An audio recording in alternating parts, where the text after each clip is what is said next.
नमस्ते दोस्तों, मैं संजय और आप देख रहे हैं क्राइम लाइन एशिया। आज हम नेपाल के एक ऐसे केस के बारे में बात करने जा रहे हैं जिसने दशहरा जैसे पवित्र त्योहार के दौरान पूरे झापा जिले को हिलाकर रख दिया। यह कहानी है 33 वर्षीय शर्मा की, जो अपने परिवार से मिलने घर आए थे, लेकिन दोस्तों से मिलने के नाम पर गए और काले प्लास्टिक में लिपटी लाश बनकर लौटे। यह केस सिर्फ एक गुमशुदगी का नहीं, बल्कि ठंडे दिमाग से किए गए साजिश, सबूत मिटाने की कोशिश और दोस्ती के नाम पर हुए सबसे बड़े धोखे का है। चलिए शुरू करते हैं दशहरा का धोखा। झापा जिले के शिवास्तक्षी 10 मैधर के रहने वाले 33 वर्षीय शर्मा, हम गोपनीयता के लिए उनका पूरा नाम नहीं ले रहे हैं, एक मेहनती आदमी थे। वह काठमांडू में काम करते थे और दशहरे के त्योहार के लिए अपने परिवार से मिलने घर आए थे। परिवार में खुशी का माहौल था। 26 अक्टूबर 2025 की शाम थी। त्योहार की रौनक अभी बाकी थी। शर्मा अपनी 1030479194 नंबर की कार लेकर घर से निकले। उन्होंने परिवार को बताया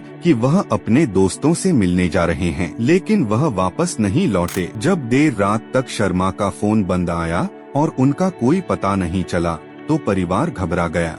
अगले ही दिन 27 अक्टूबर को उनके परिवार ने स्थानीय पुलिस स्टेशन में गुमशुदगी मिसिंग पर्सन की रिपोर्ट दर्ज कराई। पुलिस ने जांच शुरू की, लेकिन बिना किसी लीड के यह एक आम मिसिंग पर्सन केस बनता जा रहा था। कार मिलने के कई दिन बाद भी शर्मा का कोई सुराग नहीं मिला था। पुलिस संदिग्धों पर नजर रखे हुए थी, लेकिन उन्हें शर्मा की लाश का कोई अंदाजा नहीं था। यह राज खोला प्रकृति ने। झापा ग्रामीण नगर पालिका 5 में बेरिंग नदी के पुल बरिंग ब्रिज के पास रहने वाले स्थानीय लोगों ने कई दिनों से भयानक बदबू महसूस की। जब बदबू असहनीय हो गई तो उन्होंने 13 नवंबर को पुलिस को इसकी सूचना दी। पुलिस मौके पर पहुंची और पुल के नीचे नदी के किनारे खोदकर देखा गया। जो दृश्य सामने आया उसने सभी को सन्न कर दिया। शर्मा का शव मिला। वह पूरी तरह से काले प्लास्टिक में कसकर लिपटा हुआ था और उसे मिट्टी के नीचे दबा दिया गया था। शर्मा का शव जली हुई कार से लगभग 22 किलोमीटर दूर मिला,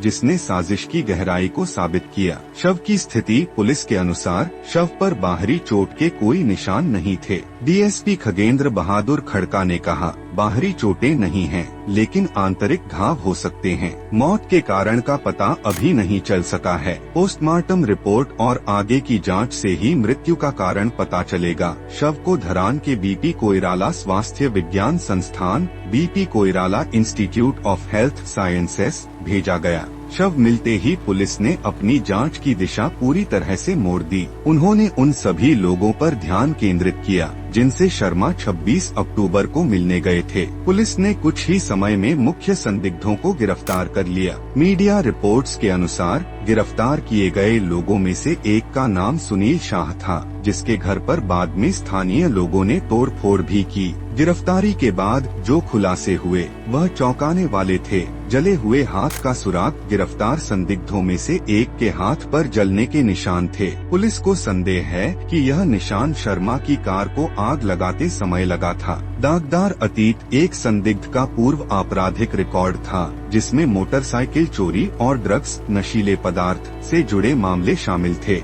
यह बताता है कि शर्मा शायद किसी गलत संगत में थे। Narrator voice over. यह केस स्पष्ट रूप से दहेज या चोरी का नहीं, बल्कि ईर्ष्या, पुरानी रंजिश या किसी व्यक्तिगत विवाद का लग रहा था, जिसे छुपाने के लिए इतनी बड़ी साजिश रची गई। दोस्ती के नाम पर बुलाना, हत्या करना, कार जलाना और फिर लाश को दूर बेरिंग पुल के नीचे दफना देना, यह सब दिखाता है कि अपराध सुनियोजित था। जब स्थानीय लोगों को सुनील शाह की संलिप्तता का पता चला तो उनका गुस्सा भड़क उठा। उन्होंने सुनील शाह के घर और एक ऑटो रिक्शा में तोड़फोड़ की, जिसके कारण पुलिस को इलाके में सुरक्षा बढ़ानी पड़ी।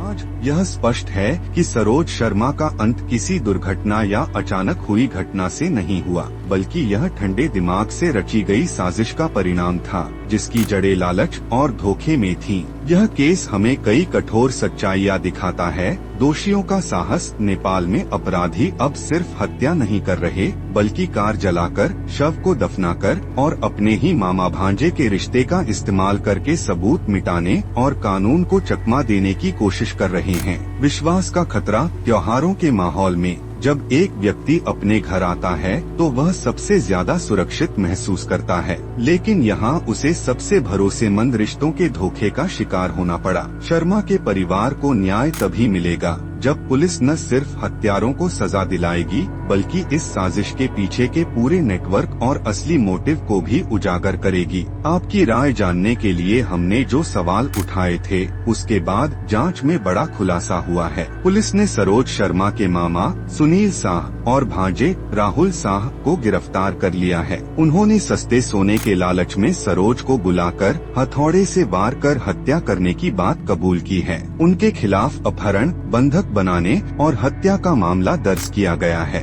इसके अलावा पुलिस इस साजिश में शामिल एक भारतीय नागरिक की भी तलाश कर रही है। आपकी क्या राय है? क्या आपको लगता है कि इस जघन्य अपराध के पीछे सिर्फ ड्रग्स और पुरानी रंजिश थी या फिर कोई गहरी व्यक्तिगत ईर्ष्या? अपनी राय हमें कमेंट बॉक्स में जरूर बताएं। अगर आपको हमारी मेहनत पसंद आई हो तो इस वीडियो को लाइक करें और सब्सक्राइब करके हमें सपोर्ट करें। मिलते हैं अगली कहानी में। धन्यवाद।